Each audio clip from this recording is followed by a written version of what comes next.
So, steps to learning cardistry. Now, this is something I wish I had, I still wish I had, just sort of a step-by-step guide of what you should do to learn cardistry. So, here's what I've learned so far, just something I wanted to share with you guys. Keep in mind that I'm not a professional cardist, but this is just some stuff I found useful. Hope you guys do too. So, step 1. Actually, no. Step 0. So before we get to step 1, grab a deck of cards. Preferably bicycles. They're cheap, they're affordable, they're accessible. You can find them places. And they're good quality. So they're printed by USPCC, US Playing Card Company. And you can tell they're bikes because they say BICYCLE bike.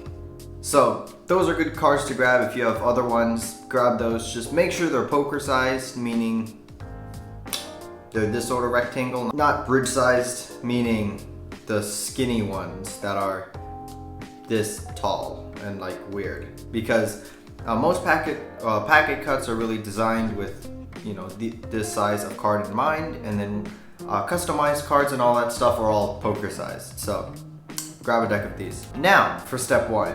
So if you're just getting into cardistry, number 1, it's a lot of fun, but what do you need to learn first? And everybody's gonna have a different philosophy about things, but personally, I think the best thing to learn right away is a one-handed packet cut. And what I mean by this is one hand cuts the deck.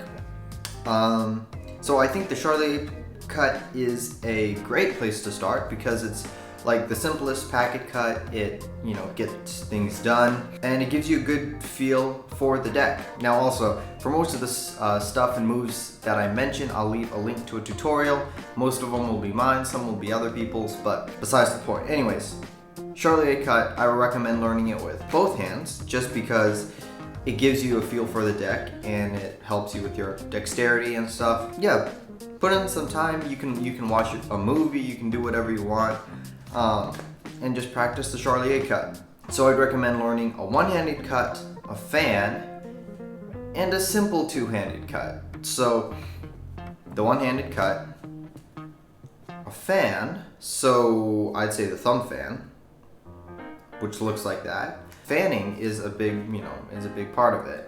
Kind of has its own, section of different fans and all sorts of stuff. And for that, I think the thumb fan's the one that you should learn first.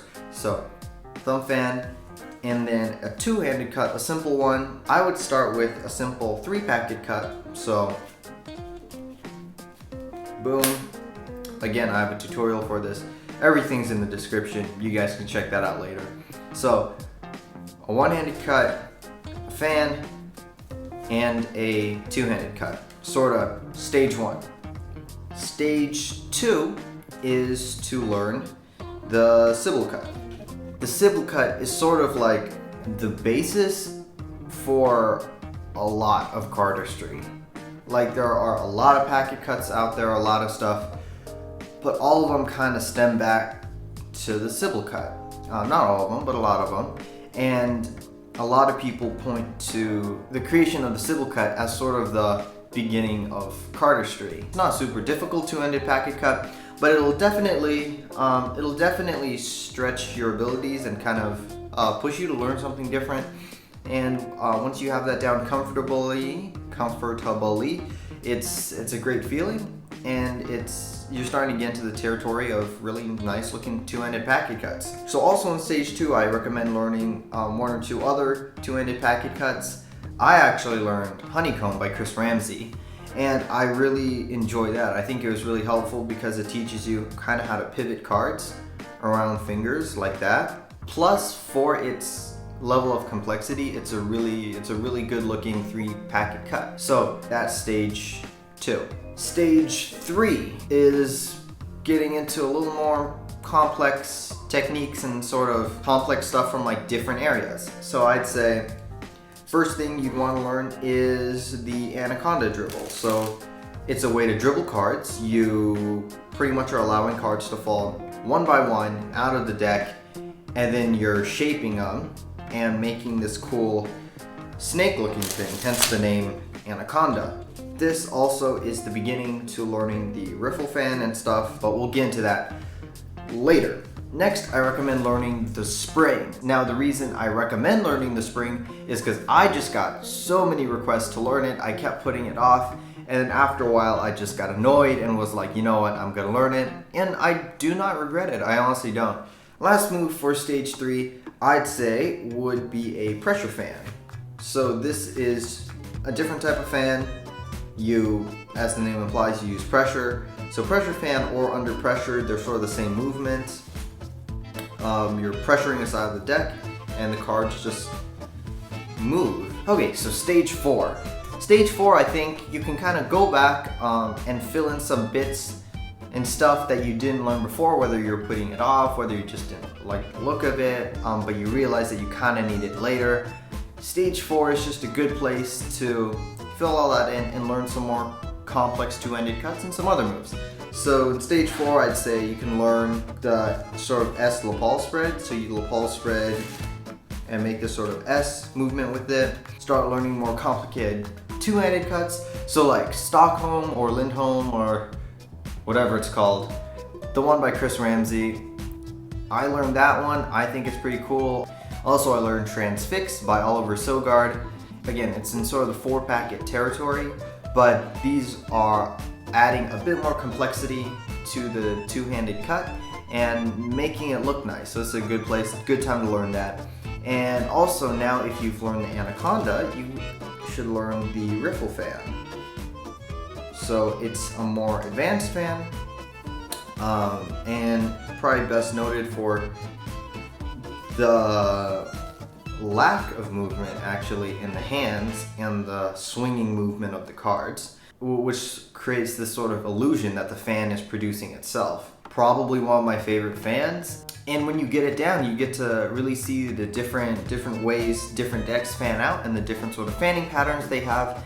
And it also lets you appreciate the artwork that's done on different decks of cards. And the last bit of stage 4 is aerials. So aerials are, again, a totally different bit of cardistry. Like cardistry is this really big umbrella and there are just all sorts of things underneath. Aerials are, as the name suggests, when you make a card aerial, as in you make it fly, and you make packets fly, you make stuff go around and just, get airtime and stuff. And finally, stage 5, the stuff I'm learning right now. So again, as I said, I am not professional or anything, so this is sort of the forefront of what I'm learning and pretty much where I'm at right now. So I'm currently learning Phased by Tobias Levin. So to my understanding, Phased is to advanced cardistry as Sybil is to beginner cardistry. Now what I mean by that is it's a very integral part. It is sort of the first of its kind, and it's the one that everybody should know how to do before you get on to more advanced card cutting techniques. So I'm sort of at that entry level to advanced, if you get what I mean. As far as fans go, I'm currently trying to learn the curly Q. I don't know how that's gonna happen. I have heard that it is an extremely difficult move, and for everybody the curly Q will look different. Like I've seen some curly Qs that look like a bunch of cards in a circle. I've seen other ones that look like an incredible multi-layered fan that's just, ridiculously cool looking. So I'm working on that. Mine at the moment looks like a bunch of cards all over the floor, I'm not gonna lie. But that's where I'm at right now. And at the end of all this, have fun. I think that's the one thing you should just keep in mind for cardistry, for life in general. Don't get too focused on the goal of being a great cardist and not have fun. I think cardistry is really just all about having fun, whether it's by yourself, learning something new, practicing in the mirror, or having fun with other people, performing for them, showing them flourishes that you've practiced, or recording a video.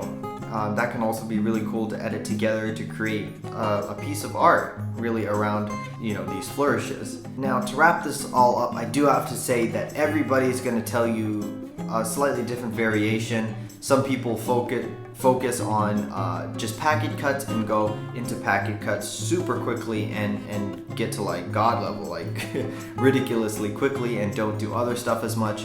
Other people, you know, sort of specialize in like, you know, large flourishes and stuff, but I feel like everybody knows a bit of each. So if you kind of sample around, find what you like, learn what you like learning, I think that's really what's most important in cardistry. Anyways, so those are the stages of cardistry in the order that I learned them. Comment below if you think that there are any important moves that I missed out, and feel free to subscribe below if you want to stay up to date with the content I'm posting. Like the video if you liked it, and stay tuned. I'll see you guys in the next video.